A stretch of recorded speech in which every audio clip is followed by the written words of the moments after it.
All right, welcome back to Northern Fantasy Sports, cast number 3 for football. Welcome back. It's here with Sebastian and Adam once again. What's going on? All right, we've got lots to talk about today in the football world.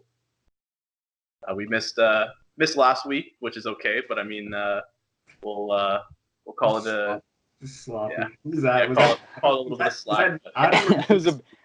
It was a business decision. I think that's what we're gonna call that. Making business decisions here. So it happens, Sometimes you gotta move out all of a sudden. Moving forwards. Basically, if you guys want to get right into it, Jack, you can introduce the first segment. If we just want to talk about last week, kind of recap everything. Yeah, for sure. So we're gonna call this segment NFS's Best of the Best. We're kind of highlighting all of the top fantasy performers from all the different games, so we don't have to go through every single individual game and every single player and their fantasy numbers from every week. So do you guys want to start off with your best QBs from this week? I guess we can each pick one that we really liked. The one I was gonna say that's not, or maybe Adam will say it as well, but Kyler Murray, he put up some solid numbers as well. Yeah, he did look good on my team because everyone else on a bye, so I had to start Christian Kirk, and thank God, but he came through. So you had to start. Yeah, that's a great start right there. Yeah, but yeah, I'll say Kyler. He had a great week, and I'm happy he fed the ball to Kirk and not Fitzgerald. For me, I got to go with my boy Pat Mahomes in his return to action. He looked fantastic as usual. I think I'm not sure if you guys saw it, but that little jump pass that was unbelievable. So Hardman just took off. Yeah, he's picking up right where he left off, and yeah, like McCole Hardman's speed on that was the way he took off. He went from running to just like literally beating the two guys into the gap. I don't even know. It was insane. So yeah, they have some speedy wide receivers out there. Is he faster than Hill or no? I think his 40 was better, but Hill had like some issues, like hurt for his combine time. Okay. But he still ran a quick one. Okay. They got some speedsters. Andy Reid's got some weapons, definitely, and he's kind of got the guy to use them. So, the guy I would probably talk about this week, I'll just go with Lamar Jackson. Honestly, he's probably the most obvious best performer from last week. Just the ability to throw it, some of the plays he made on Sunday. Combine that with having the best yards per rush in the NFL. He really can't be stopped, and it's changing the way mobile quarterbacks have been looked at, because he runs. He's the best runner on the field at any given point, and the fact that he gets the ball on every snap, he's the guy I was going to say for this week. And then apparently he's on pace to break Mahomes' fantasy record. Yeah, I heard that. So we'll see how that plays out. But the rushing is definitely a bonus. Yeah, gives you a lot of memories of Michael Vick for sure. Yeah. Oh yeah, fantastic. If we're moving on to running backs here, another guy I had on my team was Derrick Henry. He really came through. I also see McCaffrey on this list, but that's like an every week thing right now. Aaron Jones, he had 3 touchdowns or 2? Yeah, another 3 touchdowns. Jesus. So yeah, that was pretty good for him. And then finally Melvin Gordon. Glad to see him back to where he's supposed to be. I know Adam, you traded him in Dynasty, right? Yeah, I traded him. He's in the McCaffrey trade. Okay, yeah. So it's about time he showed up. Yeah, there's a couple good players in there. It was not bad, yeah, for sure. Mm-hmm. But yeah. Moving on to wide receivers, I already mentioned Kirk. We got Darius Slayton on here. I'm not too sure why Golden Tate isn't on here, but I'll let that slide by. Slayton had more fantasy points. That's probably why. Did he actually? Yeah. Slayton did. I think that's probably the ranking of. I think that's 1 to 5 right there. Yeah. Oh shoot. Yeah. Slayton had an insane game. I think in terms of fantasy points, that single game almost matched his total for the year. So he's I believe that. it was a good matchup against the Jets for sure. But yeah, that was cool to see. Guy I'm gonna stash for a little bit for Dynasty. So I'm excited for him. Yeah, he could get another guy that we didn't mention for QB that had a good week, Daniel Jones. Like he can be a great target. Like right now, there's not really. It's pretty much him and Golden Tate, with Ingram being out, and same with Shepard, right? So if he can get that good rapport, I think he got almost 10 targets last week. Yeah, he's definitely a good player. So. And then rounding up the wide receivers, we got Hale, Cooper, and Thomas. But like every week, those three are in it. Yeah. Thomas has had a great year. I don't think he's been below double digits in fantasy points at all. No. I'm pretty sure he's supposed to break the receiving reception. Sorry. I don't know why it took me that long to say that. It's all good. But yeah, he's supposed to break Marvin Harrison's record. So. Wow, I didn't know that actually. Yeah. I gotta give some love to my boy Devontae too, who's not on this list, but is finally back and producing well. So I'm excited to see what he's gonna do for the end of the year for sure. Should be one of the top. He put up some good receiving yards too. Yeah, and Rodgers didn't even have that great of a game, so it was good for him. I'm still waiting on that first touchdown though. Yeah, he hasn't been able to find the end zone, which is crazy because he was like known as the red zone guy over the past 3 years. Yeah, now it's just Aaron Jones, feed Aaron Jones, and apparently there's the running backs. Yeah, there's like 3 wide receivers that got 10 touchdowns last year. Mike Williams, Robert Woods, and Devontae, and all 3 of them have none this year. So, and I have 2 of them on Dynasty. So yeah. I have the no touchdown team in Dynasty. I got Fournette, who gets 1 touchdown this year. Devontae, Woods, like somehow still in it. And then rounding out the tight ends. I have a guy right here who gets touchdowns. Mark Andrews. He had a nice week. Yeah. He'll probably have a terrible week next week because that's the trend for him. Yeah, he has his great weeks, and then he has like a string of iffy games. If you can even say iffy, they're pretty bad games, and then he bounces back with those huge performances. So those are probably going to be more likely with the Ravens offense, I would bet. Yeah. And I think their blocking tight end is starting to catch passes too. So Nick Boyle. Right? Yeah, Nick Boyle. Yeah, if they mix it up with that run game, like it's just so dominant. The whole offense is the run game, right? So. If that can just go, if you can just run it the whole game, not have to throw it to Mark Andrews and not have to like force those kind of plays, they don't have to, right? So next guy we can get into, showed up in fantasy. I don't know how great he was in the game. Rudolph. Yeah, he had 2 touchdowns. I think two 1-yard touchdowns or something. Yeah. Crazy. I was going up against him too, so I was like, "Oh my god, are you serious? These 1-yard touchdowns right now?" Yeah. So that one-handed catch was pretty nice. I'll give him that. That was actually really good. I was gonna say the other guy with the one-handed catch, Hollister. He's had a couple good weeks now as well. Yeah, I meant to highlight him the last time we recorded in terms of like players that are kind of on the rise, and I think like he's filling in nicely now for Will Dissly. So Jacob Hollister is definitely a guy to look out for the rest of the year. Yeah, Wilson seems like to throw to his tight ends. So yeah, like the catch he made, like that one touchdown when he had the guy drape it over him. Yeah. Wilson just kind of put it where you could fall. He just literally fell into the ball, right? So that was more on the skill of Wilson than he just put it exactly where the tight end could get it, and he caught it. So that's all you need to do, really. I don't think Dissly was like a freak athlete by any means, right? Just could catch the balls, and I think gets schemed open pretty well with that run game, right? Yeah, for sure.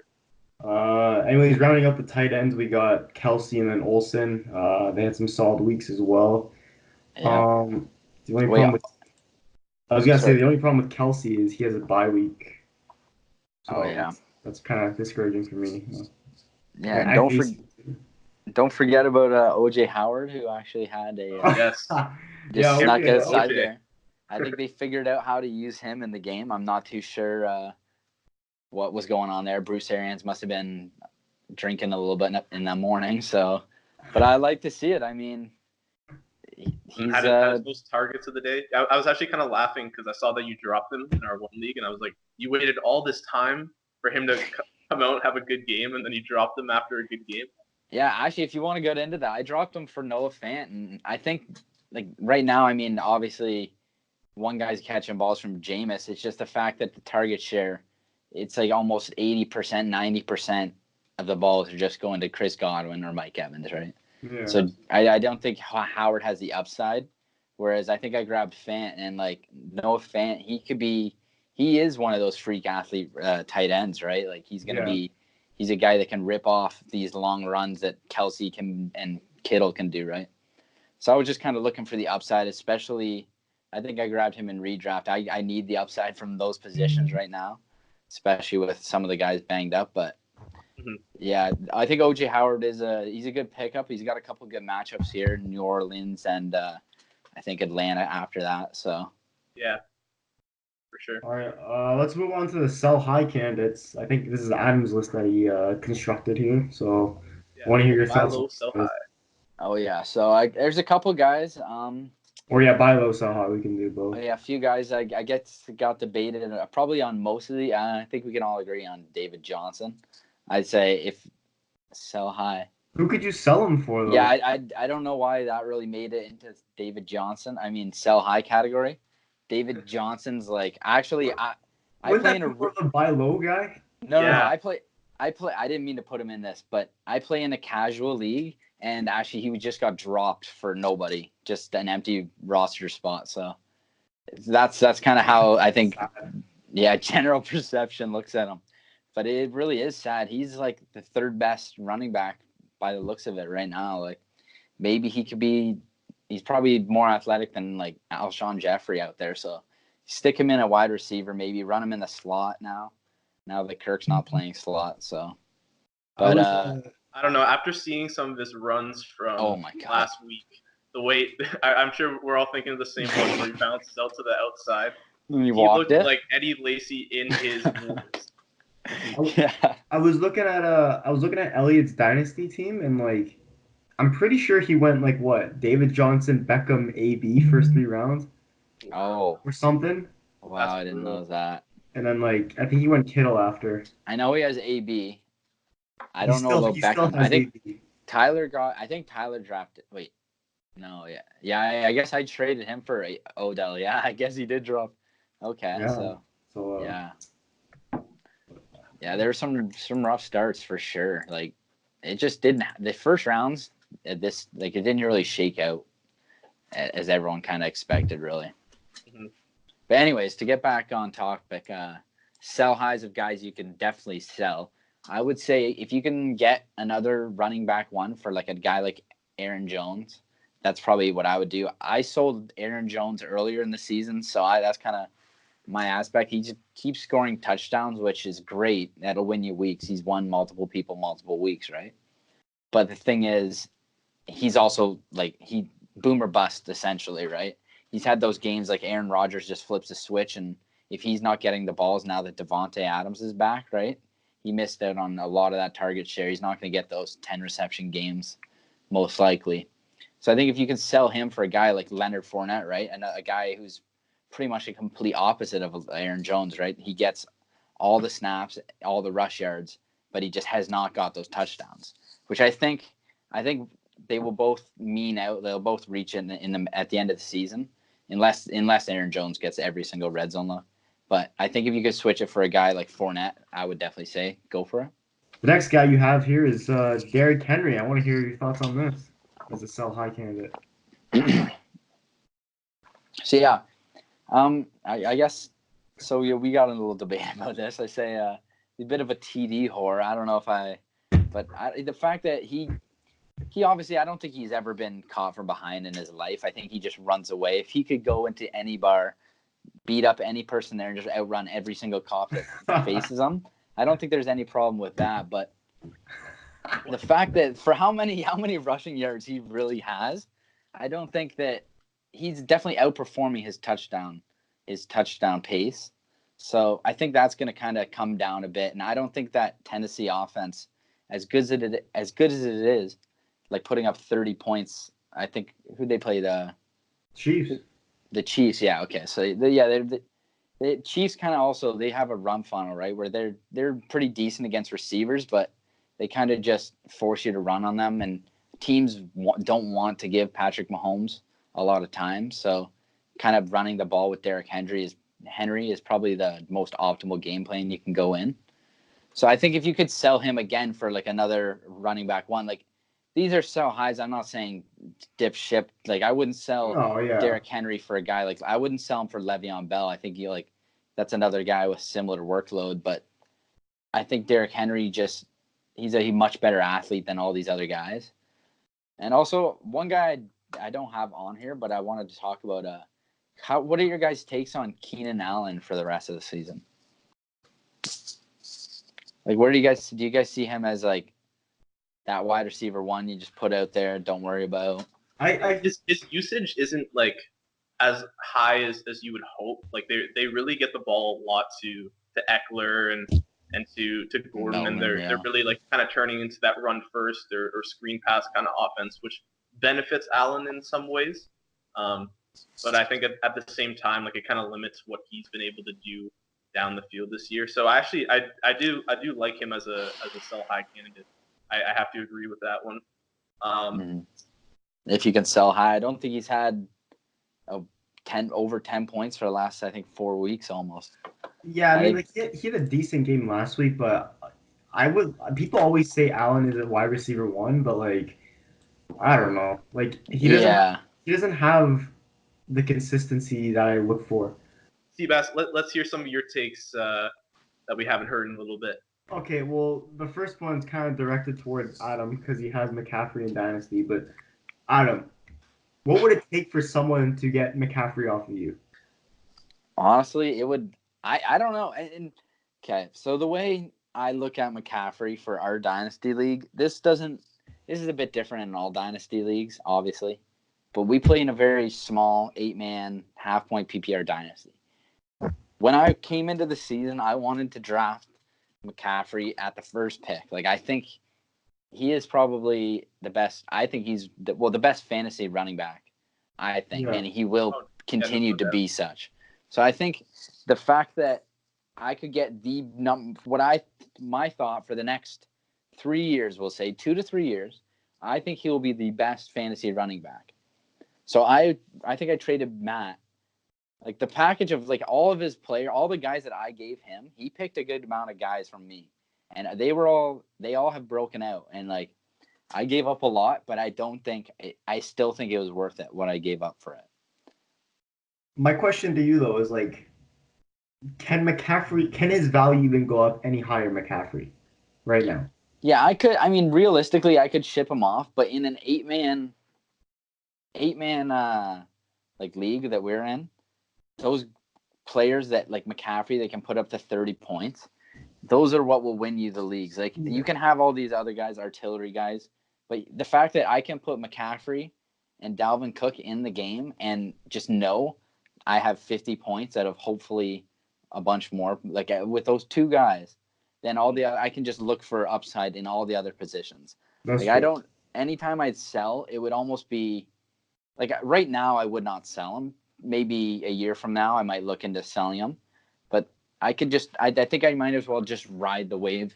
The way they're doing, I want to see, like, we can get into the next question. It was Cam Newton. It's a decent little segue into that, but like even if he just sticks with Kyle Allen or Greer or whatever, whoever the future is in Carolina has seen McCaffrey do it for 1 or 2 years, and he knows they kind of know that if you get this guy the ball, he'll save your life. They're like one of the few teams that doesn't rotate any other running back into the mix. Actually, I think they might be the only team that does that.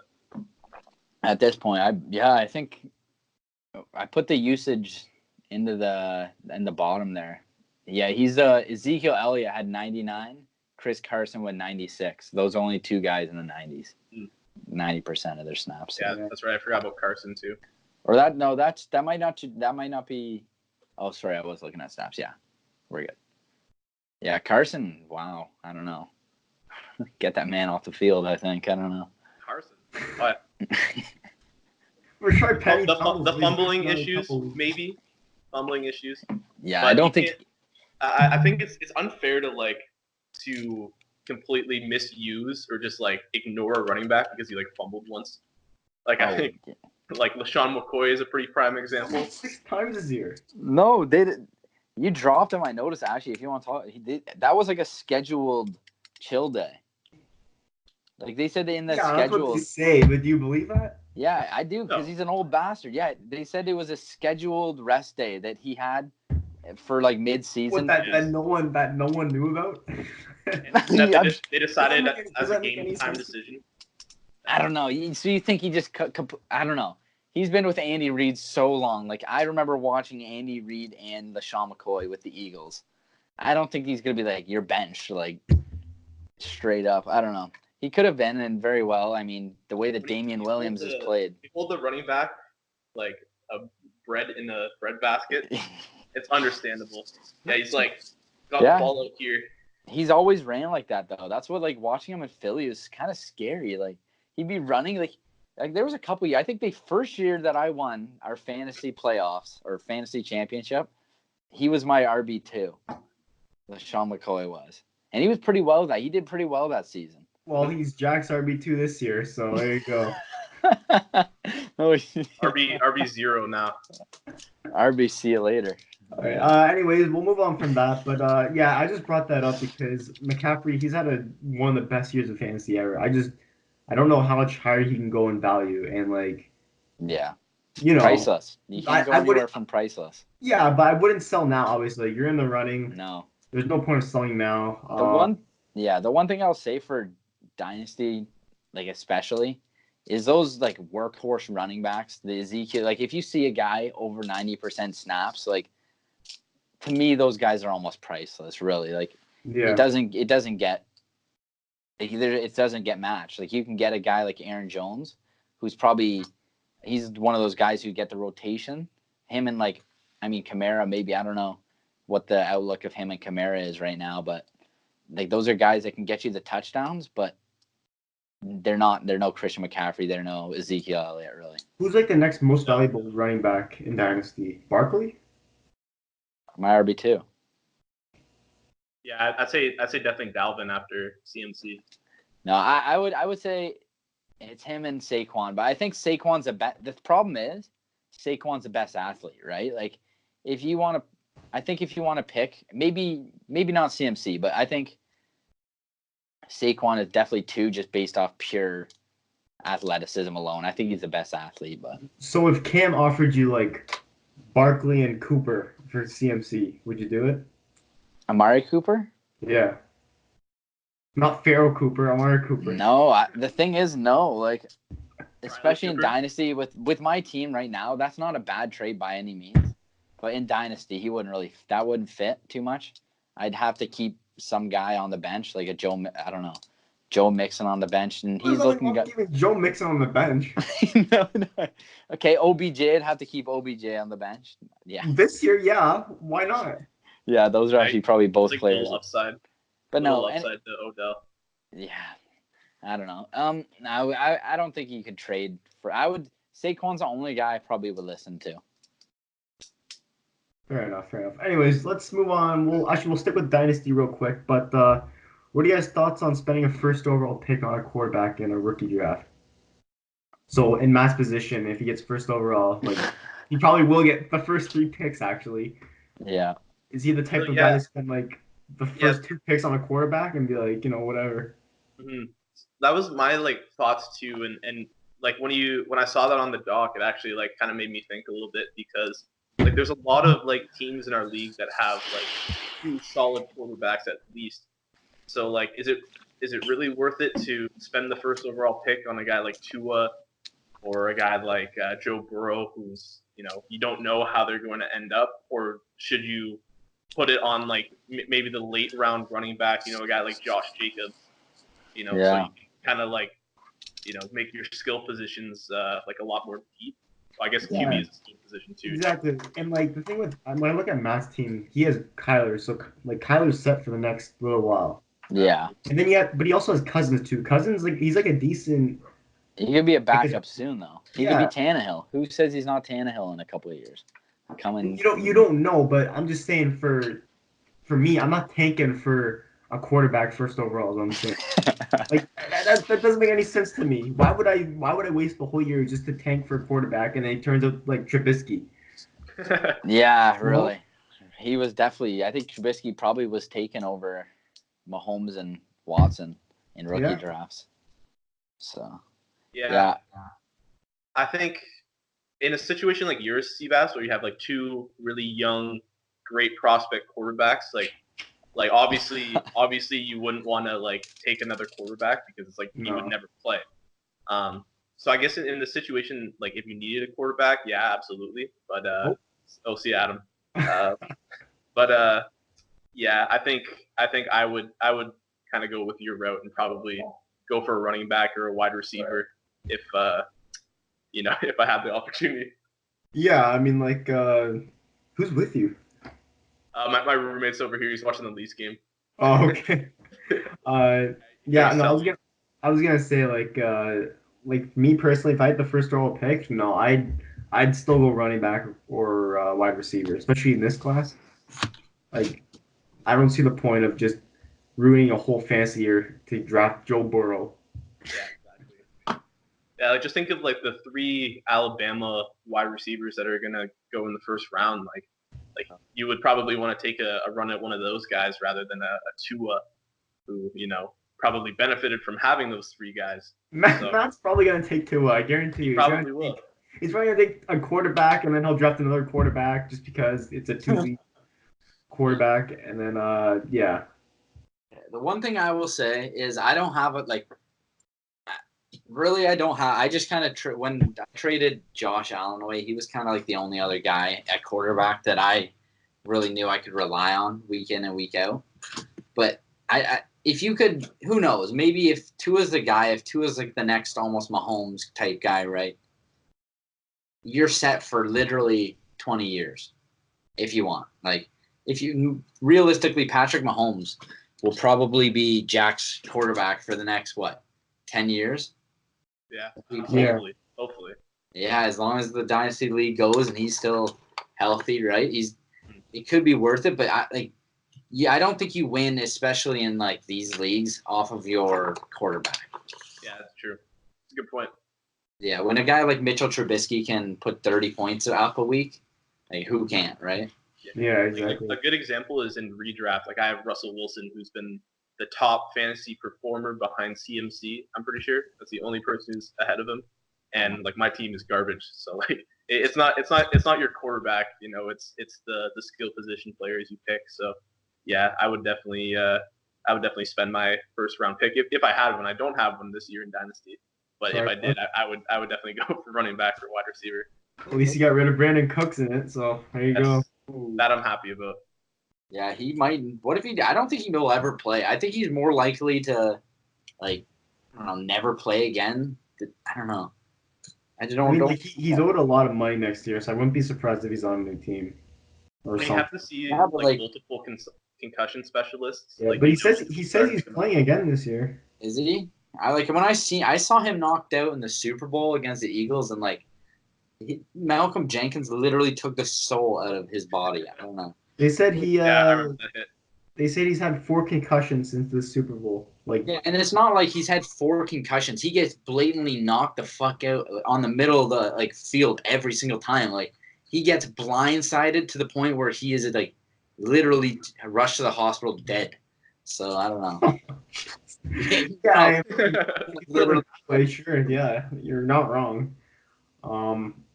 Anyways, moving on from the death wishes here, the UFC talk. We're gonna switch over. I just want to hear quickly, who do you think is the first head coach fired this year? Oh yes. I think personally, although I want to say Freddie Kitchens, I think it's probably gonna be Adam Gase. They just said he's keeping him this year. Okay, got a cold echo going on. Oh, and he's gone. Oh, and he's back. Yo, and he's what is up, guys? Oh, close up. No, the GM said that Adam Gase will be back next year, so that was my pick too. But Mr. Joe Douglas. Yeah, I didn't see that, but that's actually really surprising to hear because he's been pretty brutal. So I guess in that case, I'll take Kitchens, even though I don't think he'll get fired, but in terms of people who should, like no doubt, Kitchens is my number one on the list. Okay. Who'd you I say? was gonna say Dan Quinn, to be honest. Like, yeah. All right, you beat the Saints. Okay, that's great. But I'm pretty sure your team had a lot higher aspirations than they have. But how much of that is Dan Quinn's fault, and how much of that is the constant injuries they have on defense and on offense too, with Freeman and not having Coleman there to back him up anymore. So yeah, Brian Hill and Freeman's always been hurt too. No, like he gets hurt pretty regularly. It's not like it's. I meant more story on like the defense, like because they get hampered pretty badly every year. Yeah, they do for sure. But I do agree that it's probably past his time now after a few winning seasons and now a couple like really disappointing ones. This year especially. Yeah, that's probably a good call. For me, I think it has to be Kitchens. Honestly, I don't think like the talent on that roster, offense and defense, and how terrible they have played. Like, I don't know, Kareem Hunt kind of shaped their offense a little bit. He was an interesting player who not only did he make an impact like in fantasy really, but on the field, just the personnel groupings they ran, the plays they ran out of those I think Nick Chubb had like 98 of his rushing yards blocked by Kareem Hunt. So he was like a fullback out there running. I like that. I like their formations. They have them on at the same time. It's good. Mm-hmm. I like it. But I also think I believe Kitchens handed off the play calling to the offensive coordinator though. Well, that's very nice of him. Yeah. It's about time. That's probably the best situation for them, seeing what like Kitchens has done this year. And oh my goodness, like we already went over this in the last episode, but it's just you watch it and it just reminds me at least of Mike McCarthy and just so many other like terrible offensive minded coaches. Like I'm not even sure what his background is, to be honest, whether he came from offense or defense, but I hope it was an offense. No, I think he actually never mind, he is still calling the plays, but I think he was the quarterbacks he was like the offensive coordinator last year. But I don't know, he's just like a likable guy. I think Baker Mayfield liked him, and then Jack Dorsey or whoever makes the calls around there was just like, yeah, I might as well stick this guy in there. Can they still make the playoffs or no? If they win out again, can they still make the playoffs if they win out, or they had to beat the Ravens and then get into wild card? Yeah, because they can't. They'd have to get wild card for sure. That's a tough climb. I think at this point you would rather tank than try to grind it out to tank for Tua. Tank for Tua. No, though, like who in the AFC is good? Patriots. What? Chiefs. Yeah, Ravens. 3. Besides that, like it's pretty up in the air.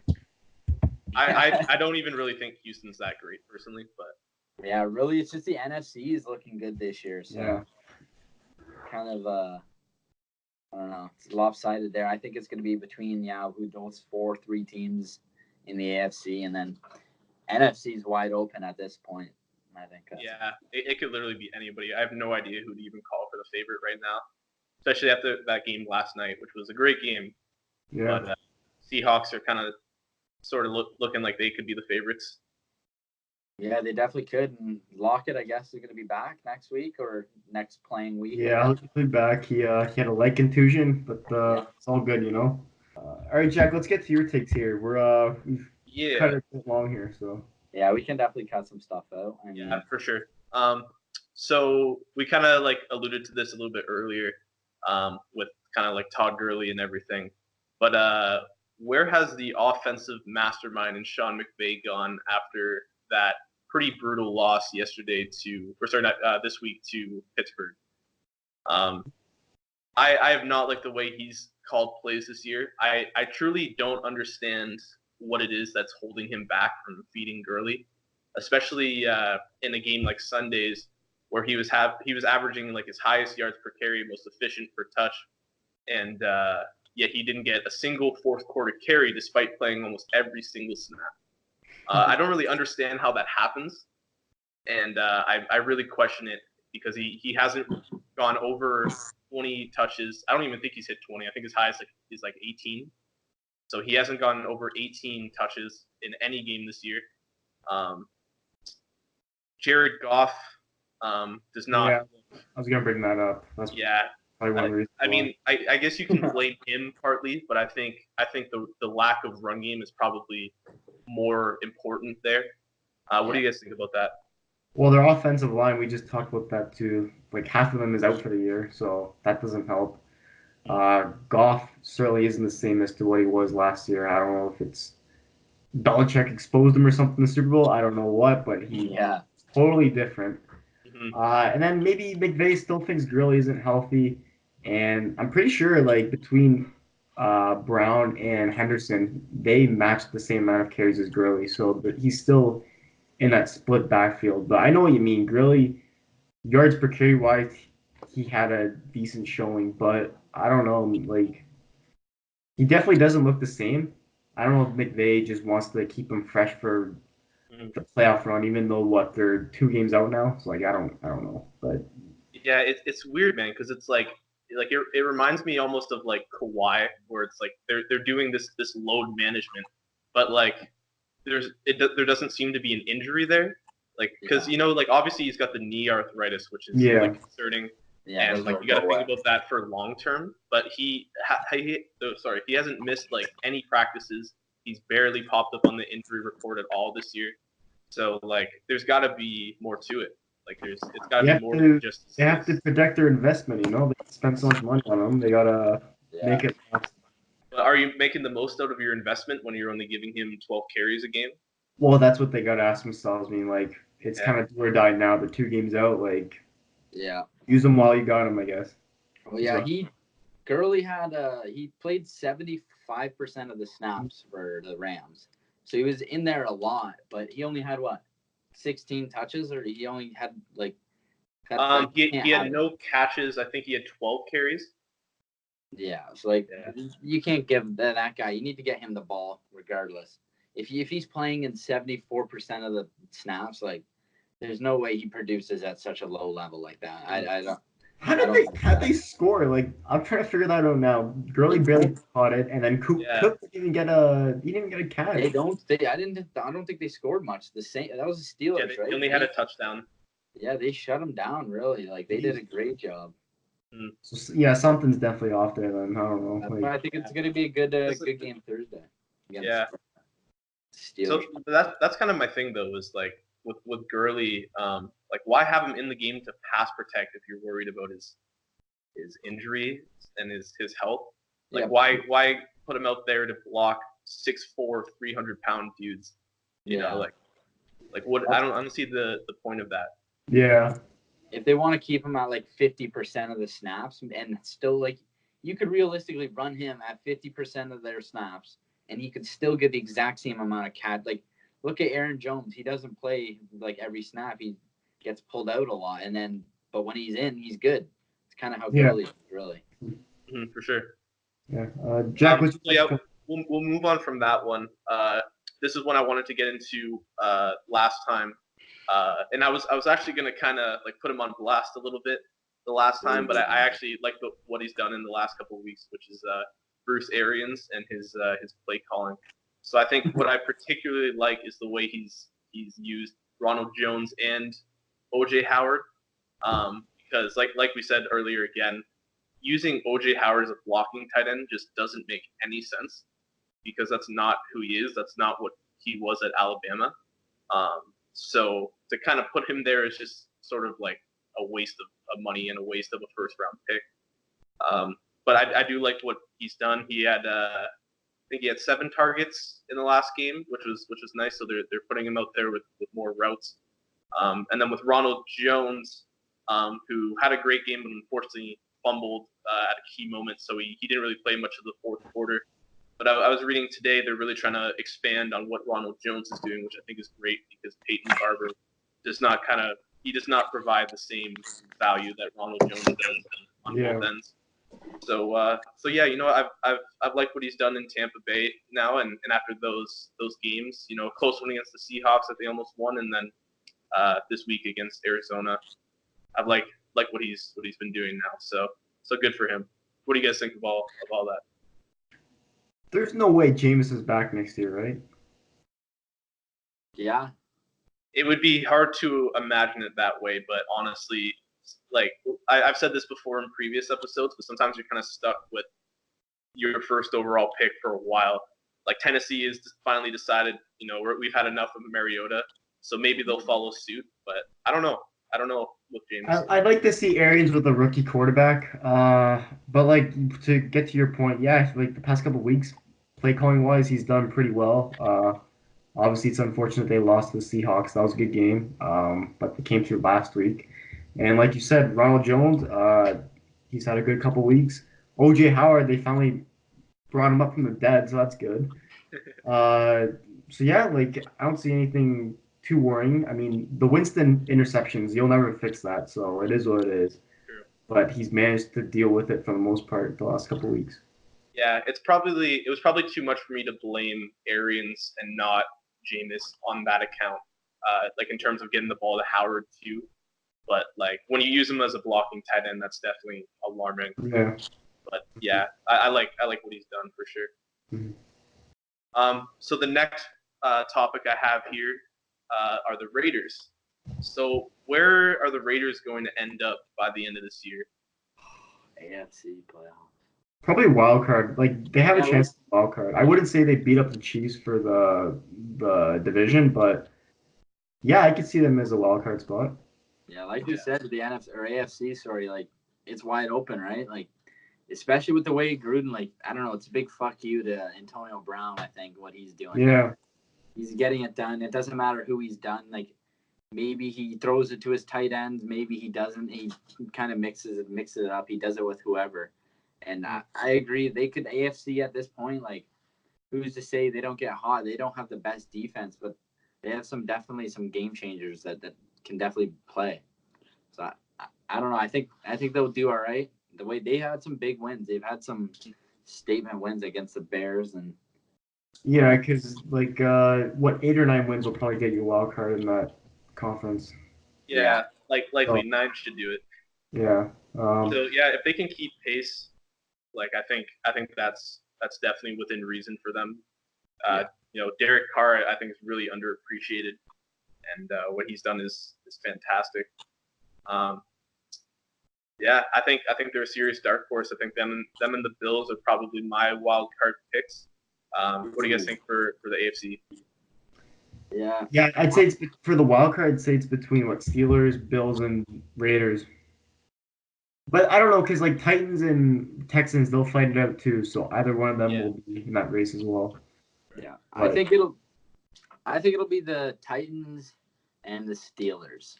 Honestly, I think the Steelers, they're a sneaky team. The way they've shut down these teams on offense. Yeah. Once James Conner's back, watching that offense with like James Conner in the game and hit him out of the game, yeah, I think it's two completely different things. And if they can get him running and a good running back and defense combo, like we've seen it before, that you can really take away a game from another team just with that. And that Fitzpatrick trade is looking nicer every single week. Yeah, I like what he's added to their defense. They're pretty underrated as a defense for sure. Like we don't play defense in our fantasy league, but they're one of the top scorers for sure. Yeah, no, thank the Lord.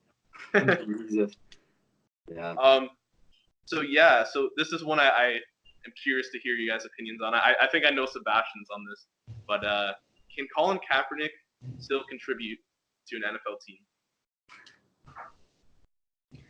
How old is he? Like 33 now? He's been in the league for 3 years? 33. Yeah, I think he's 33. Yeah. I mean, if he's a backup, sure, he can be a backup, but like he doesn't want backup money, I don't think. Okay, well then I don't see him as starting caliber, to be honest. I really don't. I don't know. I think he's better than Jeff Driscoll, right? Like Jeff Driscoll, he's fast. Sure, okay, yeah, so he's a backup then. Yeah, that's what I mean. Like I think he's better than most backups, and he's better than some quarterbacks that do start. Mitch Trubisky, Colin Kaepernick, rest of the season. Who you going with? What's the decision? I'd go with Colin off the street. Don't even want to see a workout. Yeah. Bring him in. Fucking peace out to Trubisky. Yeah. Can you throw the ball? Yes. Accurate? Maybe. Oh, it's better than what we got here on the team. Come on. Yeah. If you take a look at his last season with San Fran, which was not a great season, like they were like 2-14 that whole year. I'm pretty sure. But he had one of the league's best passer ratings, especially in the second half of the year, which people always criticize him for. As a career, he has the second best career passer rating behind my boy Aaron Rodgers. The guy has been an efficient player for most of his career, actually for all of his career. And I'd say that, especially for teams that struggle moving the ball, they don't have that dual threat. They have guys that throw a lot of interceptions. I think Kaepernick can provide a lot of efficiency, sort of in the same way that Tannehill can. You know, a borderline starter to backup kind of guy. Yeah, so, exactly. Like, I still think Kaepernick would be able to do it, man. But I'll probably we'll see on Saturday when those workouts happen. But I think he's better than like any team. I think he'd be a good serviceable bridge quarterback. I look at him the way I look at a Cam Newton at this point in time. Like, I think that was another one. Like, what does Cam Newton do? I think both those guys are a guy that you take on as a team. You can win a couple games, but you're looking for your quarterback behind him, right? You know he's not going to win the Super Bowl for you. He'll win you games.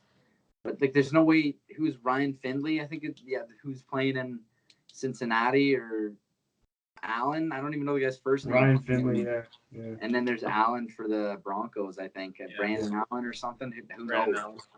Yeah, but I don't know. Yeah. Just over those guys alone, I think what he's proven in the NFL is better than what any of those guys have shown. Mm-hmm. Sure. Well, speaking of one more quarterback, should Tannehill stick around in Tennessee, Jack? I want to hear your thoughts on this. Yeah, we've talked about this a little bit too, but absolutely. I mean, I don't see any reason to go against Tannehill. Obviously, you know, kind of like giving up on your second overall pick in Mariota, it kind of sucks. But I mean, like, that's what you have to do. You don't have to rely on a guy just because he's a high draft pick. So, like, Tannehill has been really efficient. I mean, he kind of struggled a little bit in the KC game, but really came on in the second half. So it's good to see that he can, like, still grind it out and put up good performances. I think they should probably think about the future with their quarterbacks, similar to if a team was to sign Kaepernick. I think you really have to kind of think about his age and think, okay, yeah, we probably need a younger guy who, you know, is going to be a pretty decent prospect. I mean, last year with Dwayne Haskins, who was taken in the middle rounds, like that's probably like where they would want to take a QB. Like, I've talked a little bit with Jake Fromm. I don't know where he'll end up. Yeah. But I mean, I think you need to start looking at the future even with Tannehill. But for now, I mean, like, they're rolling. So why go against that? Yeah, that's a good call. All right. Well, thank you for joining, everyone. Sorry we couldn't come back last week, but we had a couple moves and a couple business decisions, we'll say. So no one could make it. But thank you for joining, and we'll catch you guys next week. See ya. Yes, sir.